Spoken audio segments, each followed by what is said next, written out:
Fear is one of the most powerful human emotions. While highly useful in situations where threat of immediate harm exists, it is the most debilitating and dangerous of emotions when present unnecessarily.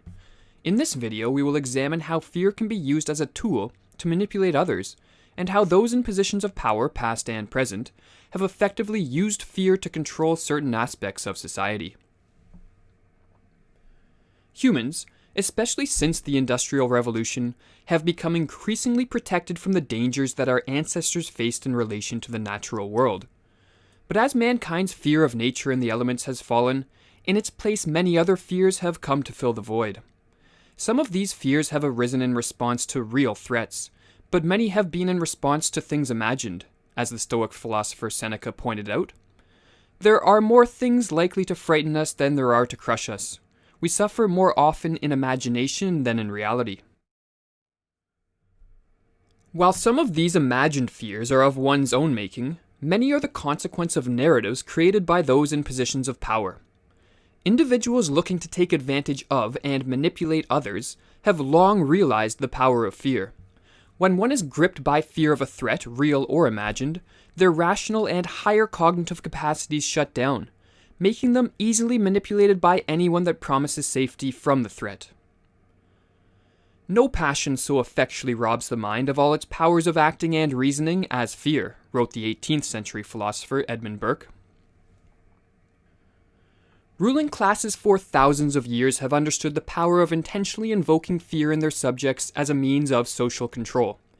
Henry Frankfort, in his book The Intellectual Adventures of Ancient Man, noted that between 1800 and 1600 BC, a fear psychosis spread through ancient Egypt, precipitated by the invasion of foreign rebels hungry for power and conquest. Initially, this fear psychosis was justified by a real threat. Yet even when these foreigners were successfully driven far away from Egypt, the ruling powers sought to artificially maintain fear among the population, realizing that a fearful population is easier to control than a fearless one, as Frankfort explained. The common desire for security need not have survived after the Egyptian Empire extended the military frontier of Egypt well into Asia, and thus removed the peril from the immediate frontier. However, it was a restless age, and there were perils on the distant horizon which could be invoked to hold the community together, since unity was to the advantage of certain central powers.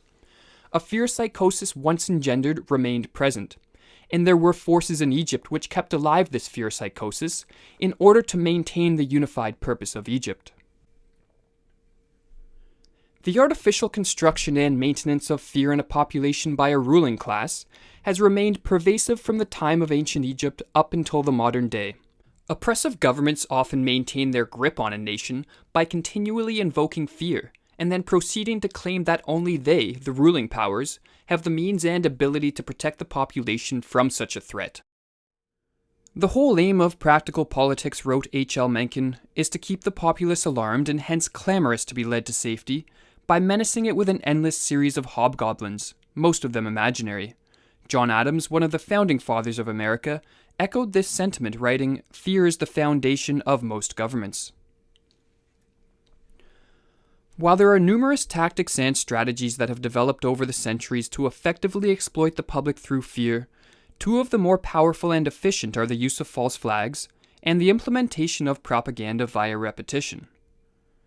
A false flag can be defined as a covert operation, designed to deceive in such a way that the operations appear as though they are being carried out by entities, groups, or nations other than those who actually planned and executed them. In his book Feardom, Connor Boyack provides a nice explanation on the effectiveness of false flag attacks for those looking to institute social control. Physical attacks lead to a corresponding increase of trust in political leaders and submission to them. This effect is likely the same whether the attack be a surprise, known to political leaders yet allowed to happen, or directly orchestrated by these same leaders who stand to benefit from the increased trust and submission. False flag operations are used because people generally do not have access to the details, so they are prone to rely upon what they're told and thus are easily deceived.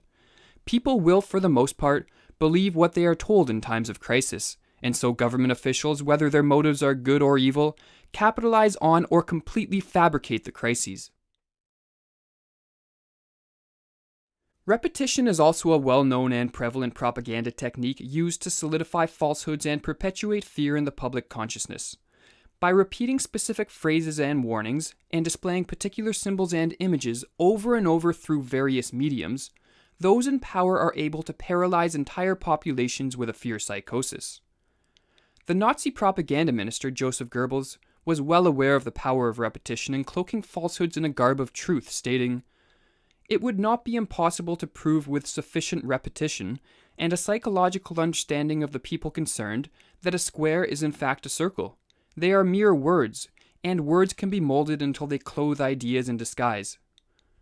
George Orwell, in a related manner, viewed political language as largely a form of propaganda designed to deceive people, as he wrote, "Political language is designed to make lies sound truthful and murder respectable, and to give an appearance of solidity to pure wind." The technological advances of the last century have given those in power the ability to propagate their narratives and engage in fear-mongering to an extent never before seen in history. However, despite the unnerving situation we find ourselves in, there is an antidote to the power of propaganda and fear-mongering, that being knowledge. Plato rightly stated that ignorance is the root of misfortune. And as long as we remain ignorant of the fact that all too often, those who claim to protect us from fear are actually manipulating our fears for their own benefit, then we will be contributing to the misfortune of the world through our ignorant compliance. The philosopher Voltaire stated that those who can make you believe absurdities can make you commit atrocities. To avoid being an individual who can be convinced of absurdities, one must become an active truth seeker, instead of the all-too-common passive propaganda receiver.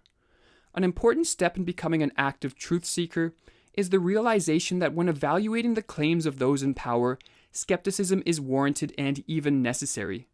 Very often those who rule do not have the best interests of the public at heart, for as Alexander Solzhenitsyn put it, "Political genius lies in extracting success even from the people's ruin."